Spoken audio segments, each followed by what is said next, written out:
오늘 우리가 함께 합독한 이 말씀은 어쩌면 고린도전서와 후서를 요약해 놓은 가장 중심적인 핵심적인 말씀이다라고 말할 수 있을 것입니다.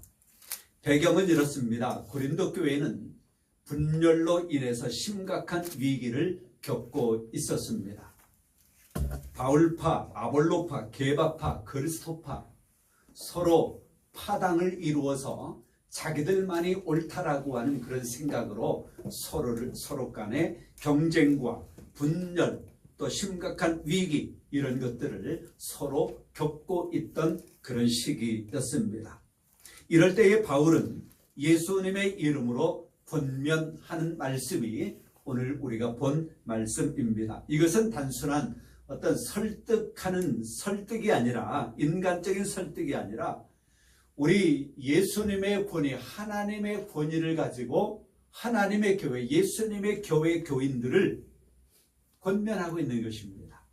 그러면서 이 고린도 교회 교인들로 하여금 분열 가운데 서로 심각한 투쟁 가운데 묶여 있지 말고 하나님의 생명 안으로, 하나님의 그 틀 안으로 들어오라고 하는, 다시 말씀드리면 하나님의 생명 안에서 연합하라고 하는 그런 권면을 하고 있는 것입니다. 그러면서 짧은 한 절의 말씀이지만 몇 가지 말씀을 하고 있어요. 같은 말을 하라고 합니다. 모두가 같은 말을 하고, 이 같은 말을 하라고 하는 것은 우리의 일상적인 언어 생활, 그것을 이야기하는 것이 아닙니다.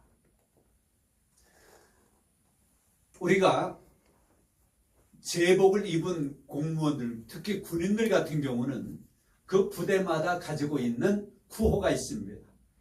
그래서 격려를 할 때에, 제가 군 생활할 때에 그 부대는 단결이었습니다. 단결.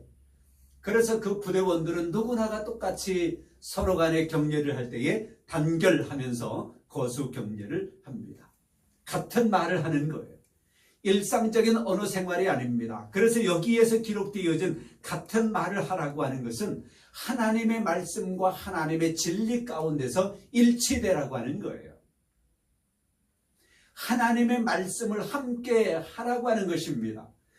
하나님의 말씀은 하나인데 바울파는 이렇게, 게바파는 저렇게, 아볼로파는 저렇게 다르게 해석하지 말고, 다르게 말하지 말고 하나님의 말씀의 진리 안에서 오로지 한 가지의 말을 하라고 하는 거예요.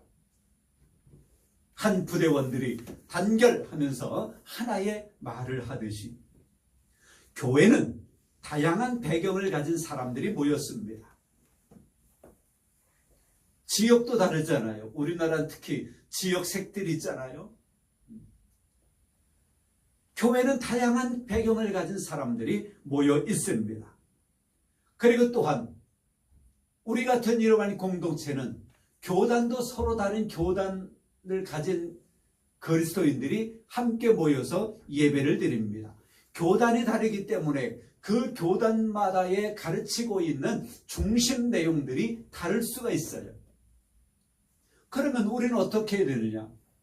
나는 이런 교단을 가지고 있기 때문에 그 말을 주장하고, 저 사람은 다른 교단에 속해 있기 때문에 그것을 주장하고, 마치 고린도 교회가 바울파, 게바파, 아볼로파, 그리스도파 서로 자기의 주장을 내세우는 것처럼 그렇게 되어진다라고 하면 우리는 다툼과 시기와 분쟁, 이런 것들이 우리 안에 가득할 것입니다.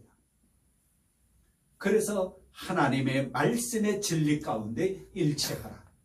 그렇게 되어지면 지역색이 다르다 하더라도, 그리고 교단이 서로 다르다 하더라도 하나님의 말씀의 진리 가운데 하나가 되어진다라고 하면 온 세계 그리스도인들은 하나의 말을, 같은 말을 해야 할 것입니다. 교회의 일치를 그리스도의 말씀과 생명 안에서만 가능하다라고 하는 것을 사도 바울은 고린도 교회 교인들에게 말하고 있는 것이에요. 인간적인 어떤 지식이나 인간적인 어떤 철학이 아니라 예수 그리스도의 말씀이 교회의 유일한 하나의 공동체된 유일한 언어가 되어져야 하는 것입니다. 분쟁이 없어야 된다라고 말합니다.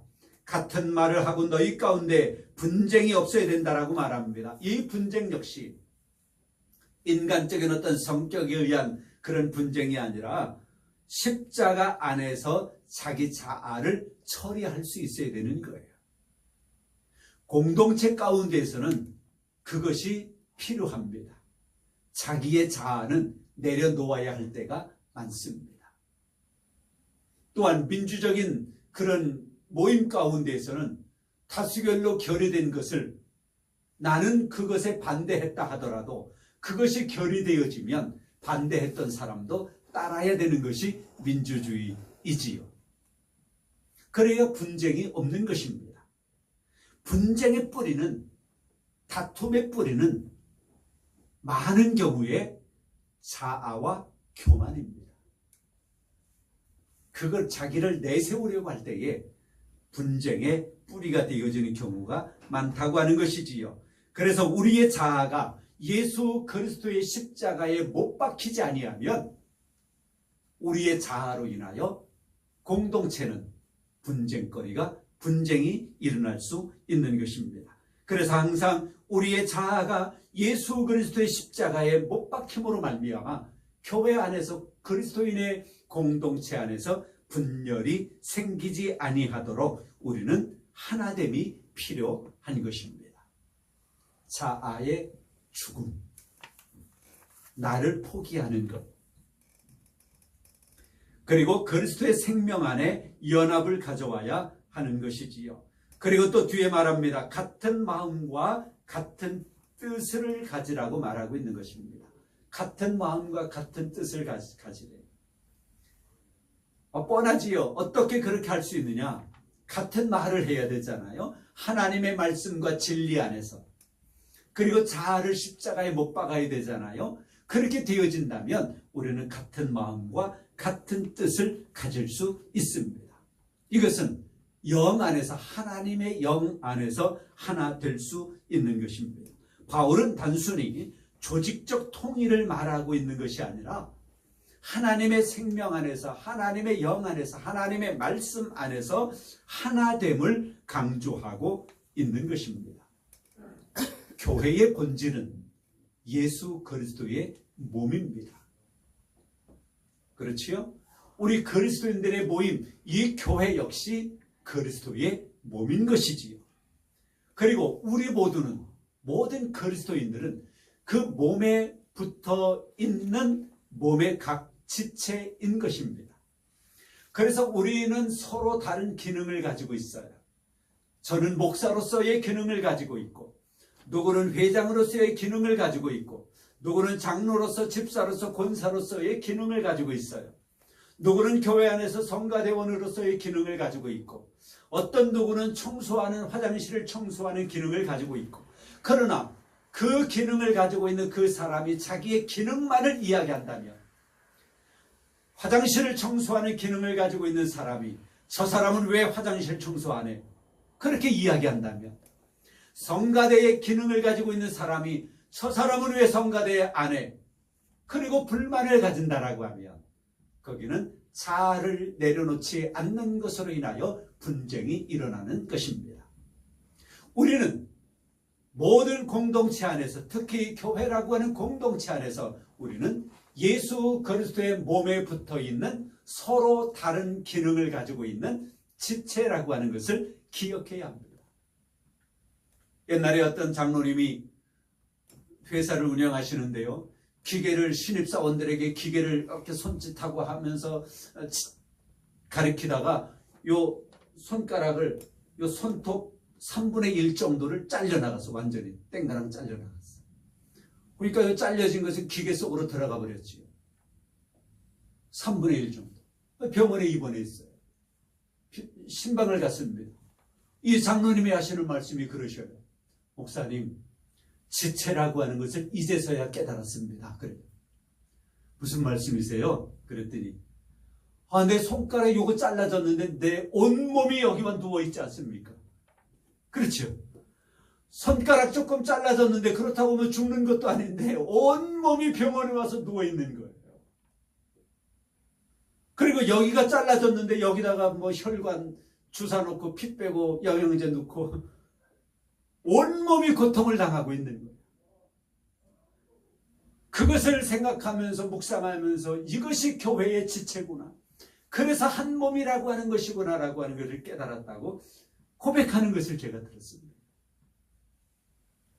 그래요. 우리는 그리스도의 몸 안에 붙어있는 서로 다른 기능을 가지고 있는 지체예요. 그러면 제가 지금 움직이고 있는 이 손과 눈과 말하고 있는 입과 혀, 이것은 어디에 명령을 따라요? 우리는 뭐 생물학적으로 뇌의 명령을 따른다 그러지요.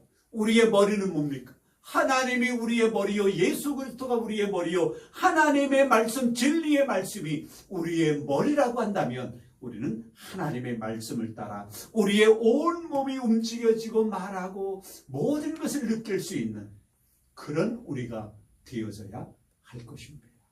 그럴 때 가장 자연스러운 거예요. 그래서 우리 그리스도인들의 자연스러움이라고 하는 것은 바로 하나님의 말씀 따라 살아갈 때의 자연스러운 것이다. 때로 여러분들 오늘 밥 먹자 그러면 선약이 있는데 어떡하지? 그 밥 먹자는 거 먹고 싶은데 또 선약이 있고 어떡하지? 막 고민하잖아요. 고민할 때 있잖아요. 어떤 거 하나 취소해야 되고 선약이 있으니까 안 돼. 그렇게 해야 되고 그러면 또 미안하기도 하고 그럴 때 고민해요. 우리의 몸도 그래요. 이쪽으로 가야 되는 것이 분명한데 이쪽으로 가게 되어지면 왠지 깨름직하고 불편. 가장 자연스러운 것이 뭘까요? 우리의 두뇌가 시키는 대로, 우리의 이 심장이 시키는 대로 그대로 따라가는 거예요. 그리고 그 뒷것은 딱 잊어버리는 거야. 포기해버리는 거야. 그러면 이걸 신앙으로 돌려보세요. 가장 자연스러움이라고 하는 것은 뭘까? 하나님께서 하나님의 영이 내 안에 계셔서 나에게 지시하시는 대로 그 말씀대로 순종해 나아갈 때에, 그리고 인간적인 것은 딱 잊어버릴 때에 가장 자연스러운 거예요. 가장 좋은 거예요. 그래서 우리가 예수 그리스도 안에서 살아가는 삶이 바로 이러한 오늘 기록되어진 말씀처럼 이렇게 되어진다면 얼마나 좋을까. 그리고 맨 마지막에는 온전히 합하라 그래요. 반쪽만 합하는 게 아니야. 온전히 합하라. 모든 것을 완전히 100% 합하라. 반쪽짜리 되지 말아라. 우리 쉽게 그런 말 하지요. 양다리 걸치지 마 그러지요. 연애하는 이 젊은 친구들이 양다리 걸치면 큰일 나잖아요. 뭐 결혼한 사람도 마찬가지겠지요. 양다리 걸치면 큰일 납니다. 하나님 안에서 우리는 온전히 하나님께 올려드리고, 그리스도인들은 하나님의 공동체는 온전히 양다리 걸치지 말고 반쪽짜리가 아니라 온전히 합한 그런 신앙의 삶을 살아간다면 얼마나 하나님을 기쁘시게 하고 세상을 유익하게 하는 삶일까. 오늘 짧은 한마디의 말씀이지만 여러분의 마음에 새기시고요.